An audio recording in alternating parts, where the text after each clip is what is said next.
পৃথিবীর অন্য কোনো দেশ ভারতের চেয়ে বেশি বাংলাদেশের ভালো চায় না বলে মন্তব্য করেছেন ভারতের পররাষ্ট্রমন্ত্রী এস জয়শঙ্কর।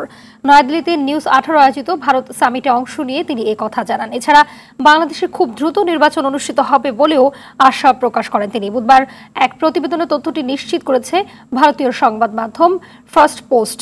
থাইল্যান্ডে বাংলাদেশের অন্তর্বর্তী সরকারের প্রধান উপদেষ্টা ডক্টর মোহাম্মদ ইউনূস ও ভারতের প্রধানমন্ত্রী নরেন্দ্র মোদীর বৈঠকের বিষয়ে প্রশ্ন করা হলে তিনি জানান, ভারতের পক্ষ হতে বাংলাদেশের সঙ্গে দ্বিপাক্ষিক সম্পর্ক জোরদারের উপর গুরুত্ব দেওয়া হয়েছে।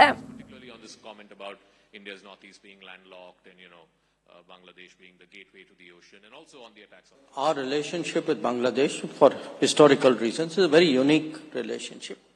আমি মনে করি আমাদের পক্ষ থেকে বৈঠকে যে প্রধান বার্তাটি এসেছে তা হলো ঐতিহাসিক কারণে বাংলাদেশের সঙ্গে আমাদের সম্পর্ক গভীর। এটি মূলত জনগণের সঙ্গে জনগণের সংযোগ।